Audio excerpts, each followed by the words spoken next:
Cheesy the Podcast, presented by Just Cheesy Productions. Hi there, I'm your host Fondue. I'm Cheesy. In this week's episode, we're talking all about romance and blue cheese. We're going to learn what makes cheese blue. Sadness. We're discussing legends of a shepherd in France, Whoa. a cheesemaker in Italy, Really? and a Native American in South Carolina. Wow. And of course, we're going to tell our very cheesy joke. Haha, joke. Stay tuned for Something Bleu on Just Cheesy the Podcast. I don't know about you, Cheesy, but nothing says romantic wedding season like a little bit of science. Okay. Both the Academy of Cheese and Marquis Cave cheese site talk a little bit about the blue veins in blue cheese. Ooh. Those blue veins in blue cheese are colonies of a living fungus. Ew. In most cases, it's called Penicillium roqueforti. Ew. If it sounds familiar, it's the Yeah. bacteria that's found in Roquefort. Oh. It's found in Gorgonzola. Oh. It's found in Stilton. It is? It's found in the French cheese Fromage d'Ambert. What? Sorry. Yeah. And the Spanish Cabrales cheese uses a combination of Penicillium roqueforti, Okay. Penicillium camemberti, and Penicillium glaucome, I think. Is that what it's called? From what they say here, the mold is not harmful. Really? It's actually the same genus as the mold that produces penicillin, Whoa. although this one does not actually produce the antibiotic. Wow. According to Marquis' site, the mold craves oxygen. It does? This is why cheesemakers actually pierce blue cheese wheels with long needles during aging. Ah. This creates channels for air to penetrate the interior. Whoa. The oxygen allows penicillium to grow through the paste, Ooh. and it produces the blue-green veining. Okay. Without that piercing, the mold would only grow on the surface. Oh. According to the Academy of Cheese, historically cheesemakers cultivated Penicillium roqueforti by leaving rye bread loaves in the caves for weeks. Really? Until they were actually consumed by the mold. What? The interior of the bread would be dried and then ground into a fine powder. Whoa. And then sprinkled over the fresh cheese curds. Okay. According to the cheese scientist and the Academy of Cheese, the flavor compounds produced by Penicillium roqueforti are responsible for the sharp, peppery, and tangy character of blue cheese. Yum. The mold breaks down the fats through a process called lipolysis Okay. and releasing fatty acids that give blue cheese its bite. Whoa. And much like all the cheeses, the longer the aging, the more pronounced the flavor. Of course. So we now know what the blue veins are. Yeah. Let's talk about how the very first famous blue cheese came to exist. Yeah. We're talking stuff of legends. Really? According to the Academy of Cheese, Taste France magazine, and multiple historical sources, the legend of Roquefort begins with a young shepherd. Oh. He was tending his flock near the cliffs of Mount Combalou Oh, no. in southern France. He sat down for a simple lunch of rye bread and sheep's milk curds, and then he spotted a beautiful young woman in the distance. Ooh la Of course, la. he gave up his lunch in a cool, damp cave and went after the woman. Of course. According to the Société Roquefort official site, when he returned after several days of unsuccessful searching, he found his used milk curds marbled with blue veins and his bread consumed by mold. Ew. Guess what? What? He ate it anyway. Ew. The history of Roquefort, according to Taste France magazine, it goes back in the official record all the way to the 11th century. Holy cow. According to Travel France Online, 2 million years ago. 2 million years ago. 2 million. The Combalou Mountain experienced a big collapse. Really? It left behind a cliff with natural caves. Ooh. And those caves have a very specific cool, humid atmosphere. Oh. They have specific air currents called fluorines that regulate temperature and humidity. They do? And of course, the naturally occurring Penicillium roqueforti in the rock. Whoa. AcademyofCheese.com says true Roquefort can only be aged in these specific caves. Whoa. Roquefort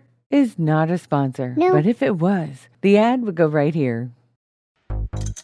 Hi there, it's Fondue. And Cheesy. And this is a call to action. Yeah. We currently do not have a sponsor. Aw. And this is where you come in. Yeah. We're offering a host-read ad to fill this 50-second slot. Oh, yeah. If you make cheese, Yeah. if you sell cheese, if you love cheese, I love cheese. if you're a creamery, a dairy, a cheese board company, a cracker or wine company, Whoa. a brand, a business, a podcast, Anyone. or anyone who's ever listened to this podcast about cheese, we're looking for you. We're looking for you. We'll accept money. We'll accept cheese. We'll Cheese. accept money and cheese. A podcast ad swap. It's your chance to get creative. Especially cheese. This podcast reaches real people who are passionate about cheese. They are. And this 50 seconds could be yours. It could be So yours. reach out to us at info@justcheesy.com to see how you could give cheese a chance. Give cheese a chance. Now, back to the podcast.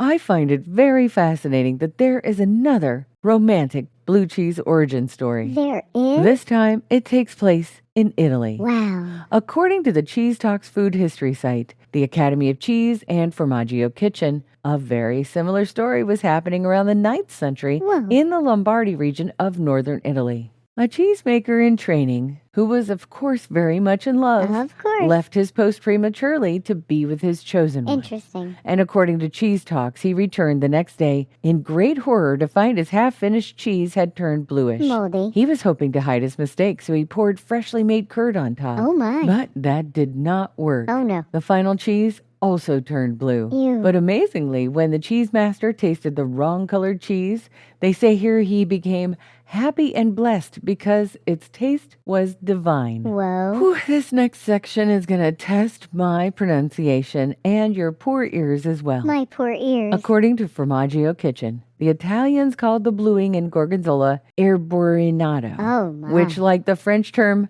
persil, translates as parsleyed, referring to the color and visual appearance of the veins. Wow. According to the cheese scientist, until the early 20th century, gorgonzola was called stracchino verde, Sure it was. meaning green stracchino, a category of young soft Italian cheese. Ooh. That name, stracchino, or the one I can't pronounce, Yeah. comes from the Italian word for tired, because the cows coming down from the mountains were tired and their Oh. milk was particularly rich. Ooh. It can only be produced in Lombardy and Piedmont. Wow. This next story is a bit of a stretch. It is a cheese-adjacent love story. Okay. There is a cheese in the United States called Something Bleu. Ooh. According to the Clemson University Blue Cheese official history page, the story begins with a Native American woman named Isaquina. Wow. She fell in love with a silversmith named David Francis. Okay. The Clemson history page says when Isaquina learned that her tribe was planning a surprise attack on David's settlement, she mounted her pony and rode through the forest to warn him. The duo fled into the mountains. They took shelter in a large hollow tree or a stump house. And when her tribesmen finally tracked them down to a nearby waterfall, Yeah? now called Isaquina Falls, she jumped off the edge and disappeared. Oh, no. Believing her to be gone, the warriors gave up the search. Right. But they say she survived. Ooh. She later rejoined David and they fled to Alabama to live happily ever after. Aw. The place they hid, the stump house, gave its name to Stump House Mountain. Of course. Now on the blue cheese page, inside Stump House Mountain, there is a tunnel. Oh. The tunnel was started in 1852. Wow. It was part of a railroad project meant to connect the Midwest to the port of Charleston, South Carolina. Wow. The Civil War stopped the construction. The project was abandoned and the tunnel sat empty for 80 years. Whoa. But in 1940, according to the history page, an alert Clemson professor looked at the abandoned tunnel and noticed something interesting. Okay. Cold air moving out of the tunnel pulled warm air down the air shaft, Okay. condensing moisture and producing constant wetness on the tunnel walls. The temperature and humidity were nearly identical to the conditions in the caves at Roquefort. Yeah. The Clemson Dairy Department began curing blue cheese in the tunnel in 1941. Whoa. World War II interrupted production. Operations resumed in 1953 with milk from Clemson's herd of 680 brown Swiss and Holstein cows. Wow. The cheese was manufactured on campus, transported 30 miles, and cured in the tunnels. Wow. And apparently in 1956, air-conditioned cheese ripening rooms were built on campus to duplicate the tunnel's conditions. Whoa. This eliminated the need to transport the cheese. Aw. Clemson blue cheese has been made on campus ever since. Wow. The Clemson team makes over 25,000 pounds of cheese yearly. Holy cow. I'd say anytime there's cheese, that in itself is a love story. I'm ready for a joke, Fondue. Okay, why was the cave sad? I don't know why. Because it was filled with blue cheese. Get it? Blue cheese is sad. It's another dumb one. Oh, I know it was another dumb one, but it was a little bit cheesy. Thanks for listening to Just Cheesy the Podcast, episode Something Blue. Thank you. To the caves of southern France, to the hills of Italy, to a tunnel in South Carolina, cheese has been finding its way into our hearts all over the world. I love cheese. If you want to hear more stories like this, find us at justcheesy.com Yeah. and wherever you get your podcasts. And stay cheesy, everybody.